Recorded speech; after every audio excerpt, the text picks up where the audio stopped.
రేపే 7 అతిపెద్ద పౌర్ణమి మంగళవారము. చాలా శక్తివంతమైనటువంటి రోజు. ఈ రోజున మీరు స్నానం చేసేటటువంటి నీటిలో ఈ ఒక్కటి గనక వేసుకొని చేసినట్లయితే, ఒక్క గంటలో మీ జాతక దోషాలు, అలాగే మీ జీవితంలో ఉన్నటువంటి సమస్యలు, కష్టాలు, అన్ని రకాలైనటువంటి సమస్యలన్నీ తొలగిపోయి, మీరు పట్టిందల్లా బంగారంగా మారుతుంది. ఈ స్నానం ఏంటంటే నదీ స్నానం అంత పవిత్రమయ్యి, మీరు నూతన ఉత్సాహంతో, నూతన ఉత్తేజంతో, ఆరోగ్యాలతో సంతోషంగా ఉండటానికి, అంతేకాకుండా ఈ పౌర్ణమి రోజున లక్ష్మీదేవి యొక్క అనుగ్రహం అనేది మీ మీద సంపూర్ణంగా ఉండటం కోసము మీరు 2 పూట్ల కూడా స్నానం చేసేటటువంటి నీటిలో ఇది వేసుకోవటం వలన ఆ తల్లి యొక్క అనుగ్రహం అనేది మీకు కలుగుతుందనమాట. ఎందుకంటే ఇది లక్ష్మీదేవికి ఎంతో ఇష్టమైనటువంటి పదార్థం కాబట్టి ఇలా వేసుకుని స్నానం చేయండి.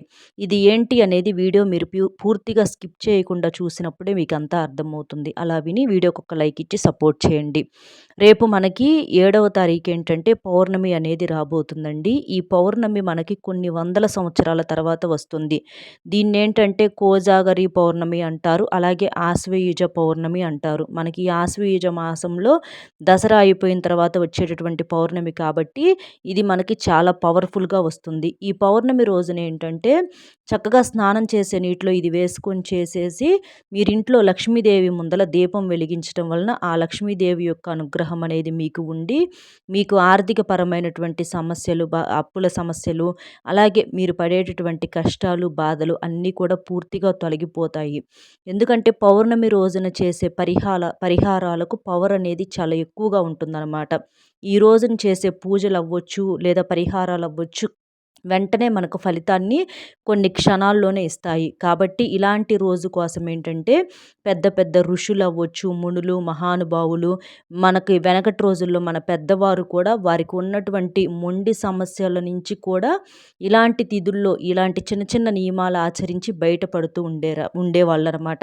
కాబట్టి ఇలా చేయండి. చక్కగా ఇంట్లో ఏంటంటే లక్ష్మీదేవి ముందల పాయసం కానీ, బెల్లంతో చేసినటువంటి పాయసం అవ్వచ్చు, లేదా 2 అరటిపండ్లు అవ్వచ్చు, లేదా ఒక చిన్న బెల్లం ముక్క అవ్వచ్చు.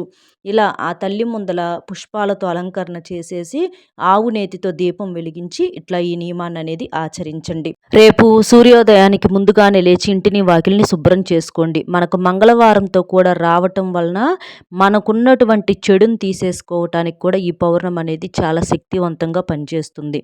అలా ఇంటిని వాకిలిని శుద్ధి చేసుకొని వాకిట్లో చక్కగా ముగ్గు వేసుకోవటం, పసుపు కుంకుమలు చల్లుకోవటము, గుమ్మానికి గడపకు పసుపు రాసుకొని కుంకుమ బొట్లతో అలంకరణ చేసుకోవటము, అలాగే ఇల్లంతా కూడా శుభ్రంగా తుడిచేసి మీరు తల స్నానం చేసి ఉతికిన బట్టలు ధరించాలి. రేపు మంగళవారం కాబట్టి మీరేంటంటే స్నానం చేసే నీటిలో ఇది వేసుకొని చేయటంతో పాటుగా నలుపు రంగు బట్టలు, అలాగే ఎరుపు రంగు బట్టలు, లేదా నలుపు ఎరుపు కలిసినటువంటి బట్టలు కావచ్చు, ఇలాంటివి పొరపాటును కూడా వేసుకోకూడదనమాట. మంగళవారానికి అధిపతి కుజుడు కాబట్టి కుజుడు అంటే కోపంగా, ఎరుపు రంగులో ఆగ్రహంగా ఉంటాడు కాబట్టి ఇలా నలుపు ఎరుపు బట్టలు వేసుకోవటం వలన మీకు జీవితంలో సమస్యలు, కుజ దోషాలు అనేవి చాలా ఎక్కువయ్యే అవకాశం అనేది ఉంటుందన్నమాట. అలాగే రేపు ఇంట్లో నాన్ వెజ్ వండటం కానివ్వండి, తినటం కానివ్వండి, ఇలాంటి పనులు పొరపాటును కూడా చేయకూడదు. మనం నియమ నిష్టలతో, భక్తి శ్రద్ధలతో చేసినప్పుడు మీరు చేసే చిన్న చిన్న పూజకు కూడా వేల రెట్ల ఫలితం అనేది ఉంటుందన్నమాట. ఈ పౌర్ణమిని కోజాగరి పౌర్ణమి అంటారు. అంటే కోజాగరి వ్రతం అనేది కూడా చేసుకుంటూ ఉంటారనమాట. అలా వ్రతము, నోములు మనం ప్రత్యేకంగా చేయకపోయినా లక్ష్మీదేవి ముందల దీపారాధన చేయటం వలన మీకు అన్ని రకాలైనటువంటి సమస్యలు తొలగిపోయే అవకాశం అనేది ఉంటుంది. అలాగే రేపేంటంటే చీకటి పడ్డాక మనకు చంద్రుడు వస్తాడు కదా! ఆ చంద్రుడు వచ్చినప్పుడు ఆ చంద్రుని యొక్క వెలుగులో మీరు నుంచొని మీకు ఏదైతే తీరని కోరికలు ఏదన్నా ఉంటే అది చక్కగా చంద్రుడి ముందల నుంచొని చంద్రకిరణాలు మీ శరీరాన్ని తాకేలాగా నమస్కారం చేసుకుంటా మీకేదన్నా తీరని కష్టం కానీ, కోరిక కానీ ఉంటే చక్కగా ఆ చంద్రుడికి చెప్పుకోండి ఆ వెన్నెలలో నుంచొని. అలా చెప్పుకోవటం వలన మీకెంతటి మొండి సమస్య అయినా సరే ఖచ్చితంగా తీరుతుందనమాట. మీరు ఏదైతే కోరుకుంటారో ఆ కోరిక కోరుకున్నట్లుగా జరుగుతుంది. కొంతమందికి వివాహాలు ఆలస్యం అవుతున్నాయని, లేదా అప్పుల సమస్యల నుంచి బయటపడాలని, ఆర్థిక సమస్యలతో ఇబ్బంది పడుతున్నామని చెప్పేసి, లేకపోతే ఏదన్నా ఇష్టమైన వారు మాట్లాడకపోవటం అవ్వచ్చు, లేదా భార్యాభర్తల మధ్య సఖ్యత సరిగ్గా లేదని చెప్పి, ఇలా ఏదన్నా సమస్యలు ఉంటే వ్యాపారంలో అనుకూలత లేకపోవటము, ఇంటి పరంగా అసలు మనశ్శాంతి ఉండట్లేదు, ఆరోగ్యం బాగోట్లేదు అని చెప్పేసి ఇట్లా మీకు ఏది ఉన్నా కూడా చక్కగా ఆ చంద్రకిరణాలు తాకేలాగా నమస్కారం పెట్టుకొని అట్లా చెప్పుకోవటం వలన మీ యొక్క కోరికనేది ఖచ్చితంగా తీరుతుంది. అంతేకాకుండా ఆ చంద్రకిరణాలు మీ శరీరాన్ని తాకటం వలన మీకు ఉన్నటువంటి ఏదన్నా అనారోగ్య సమస్యలు కూడా పూర్తిగా తొలగిపోయి మీకు మంచిగా ఆరోగ్యం అనేది కూడా పెరుగుతుందనమాట. ఆ చంద్రకిరణాలు అంత శక్తివంతమైనవి రేపు పౌర్ణమి రోజున వచ్చేటటువంటి చంద్రకిరణాలు. కాబట్టి చంద్రుడి యొక్క కిరణాలు తాకేలాగా తప్పకుండా మీరు ఈ నియమాన్ని కూడా ఆచరించండి. అలాగే ఒక గ్లాసు పాలు తీసుకొని ఆ పాలల్లో కాస్తంత బెల్లం వేసేసి చంద్రకిరణాలు తాకేలాగా కాసేపు ఆ చంద్రుడి వెలుగులో ఆ పాలను ఒక 5, 10 నిమిషాలు పెట్టేసేసి తర్వాత ఆ పాలను మీరు ఇంట్లో నైవేద్యంగా అందరూ కూడా తాగటం వలన మీకు సంపూర్ణ అనుగ్రహం అనేది కలుగుతుంది. చంద్రుడి యొక్క శక్తి అనేది కూడా మీకు కలుగుతుందనమాట. చిన్న చిన్న నియమాలు కూడా ఎందుకంటే ఇది కొన్ని వందల సంవత్సరాల తర్వాత వచ్చేటటువంటి పౌర్ణమి కాబట్టి దీనికి పవర్ అనేది చాలా ఎక్కువగా ఉంటుంది. ఈరోజు చేసే మీరు ఏ చిన్న పూజకైనా, పనికైనా కూడా దానికి ఖచ్చితంగా ఫలితం అనేది వచ్చి తీరుతుందనమాట. చంద్రుడి యొక్క ఆశీస్సులు మీకు చాలా అవసరము. జాతకంలో చంద్రుడి యొక్క బలం అనేది సరిగ్గా లేకపోతే చాలా ఇబ్బందులు వస్తాయన్నమాట. కాబట్టి మన జాతకంలో చంద్రబలం అనేది కూడా సరిగ్గా ఉన్నప్పుడే మనకు చాలా వరకి కూడా సమస్యలు తగ్గి మనం సంతోషంగా ఉండటానికి అవకాశం అనేది ఉంటుంది కాబట్టి పౌర్ణమి రోజున ప్రత్యేకంగా ఇలా లక్ష్మీదేవికి, చంద్రుడికి పూజలు చేస్తూ ఉంటారు. వాళ్ళకున్నటువంటి అంటే మనకున్నటువంటి అన్ని రకాల సమస్యల నుంచి ఇలా చాలామంది కూడా తేలికగా బయటపడుతూ ఉంటారు. ఆ చంద్రుడి వెన్నెల్లో పడుకొని చంద్రుడి కళ్ళే అలా ప్రకాశంగా అంటే వెలుగుతున్నటువంటి చంద్రుడిని చూస్తూ, నిర్మలమైనటువంటి ఆకాశాన్ని చూస్తూ, మనకు వెనకటి రోజుల్లో పెద్దవారు అట్లా ఆరు బయట మంచం వేసుకొని డాబాల మీద అవ్వచ్చు లేదా ఆరు బయట మెల్లా మీద గాని మంచాలు వేసుకొని అలా చంద్రుడిని చూస్తూ, ఆకాశం చూస్తూ వాళ్ళకున్నటువంటి కోరికలు ఏదైతే ఉంటాయో ఆ కష్టాలు, సమస్యలు అవన్నీ కూడా మనసులో ఆ చంద్రుడికి చెప్పుకునేవాళ్ళనమాట. అలా చెప్పుకుంటూ ఉంటే ప్రశాంతంగా వారు అట్లా నిద్రలోకి జారుకునేవాళ్ళు. వారి యొక్క సమస్యలన్నిటి నుంచి కూడా తేలికగా బయటపడేవారనమాట. కాబట్టి ప్రతి దాని వెనక మన పెద్దవాళ్ళు చేసిన ప్రతి దాని వెనక కూడా ఎంతో ఆరోగ్య రహస్యాలు అలాగే మనకున్నటువంటి కష్టాల నుంచి బయటపడేటటువంటి మార్గాలు కూడా చాలా ఉన్నాయి. ఇప్పుడు ఈ రోజుల్లో ఏంటంటే అందరూ ఇళ్లల్లో కూర్చోవటము, పనుకోవటము, ఫ్యాన్‌ల కింద కూర్చోవటము, ఏసీల్లో కూర్చోవటము ఇలాంటివి చేసి ప్రకృతిని పూర్తిగా అనుభవించలేకపోతున్నారు. ప్రకృతి యొక్క శక్తి అనేది కూడా మనకు అందట్లేదు. తెలియట్లేదు అసలు పూర్తిగా. ఇలా పిల్లలకి, పెద్దవాళ్ళకి ఎవ్వరికీ కూడా తెలియకుండా పోతుందనమాట. కానీ ఇలాంటి రోజుల్లో ఆరుబయట చక్కగా అట్లా మంచం కానీ, కుర్చీ కానీ వేసుకొని కూర్చొని చక్కగా ఆ చంద్రుడికి నమస్కారం చేసుకొని మీకున్న కష్టాలను, కోరికలను ఏవైతే ఉన్నాయో ఆ మనుషులకి, ఈ మనుషులకు చెప్పుకునే బదులు ఆ చంద్రుడికి చెప్పుకోండి. తప్పకుండా మీ కోరికలనేవి నెరవేరుతాయి. మీ కష్టాలు తీరిపోతాయనమాట. ఇక ఈ రోజున స్నానం చేసేటటువంటి నీటిలో మీరు వేసుకోవాల్సినటువంటి వస్తువులేంటి అంటే, చక్కగా మనకి పాలుంటాయి కదండీ!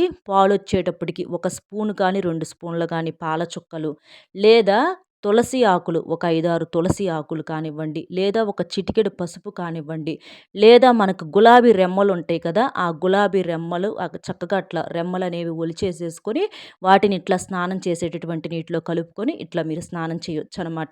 ఇలా మీకు ఏవి అందుబాటులో ఉంటే వాటిని వేసుకోండి. పాలు ఏంటంటే తెలుపు రంగులో ఉంటాయి.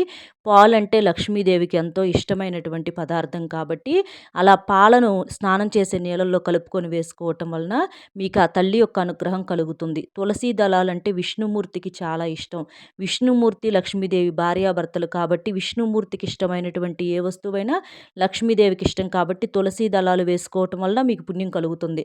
లేదా ఒక చిటికెడు పసుపు వేసుకోండి. పసుపు వంటగదిలో అందరికీ ఉంటుంది. పసుపు పవిత్రమైనది, మంగళకరమైనది కాబట్టి చక్కగా ఒక చిటికెడు పసుపుని లేదా గులాబీ రెమ్మలు మనకు చక్కగా గులాబీ పువ్వులు ఉంటాయి కదా! ఎరుపు రంగు గులాబీ పూలు, తెలుపు రంగు గులాబీ పువ్వులు, పసుపు రంగు గులాబీ పువ్వులు ఇట్లా వాటినైనా సరే రెమ్మల్ని అట్లా ఒలిచేసేసుకొని అట్లా స్నానం చేసే నీటిలో వేసుకొని ఒక 5 నిమిషాలు అట్లా ఉంచుకొని మీరు స్నానం చేయటం వలన ఆ నీరు అనేవి శక్తివంతంగా, పవిత్రంగా మారి లక్ష్మీదేవి యొక్క అనుగ్రహం కలుగుతుంది.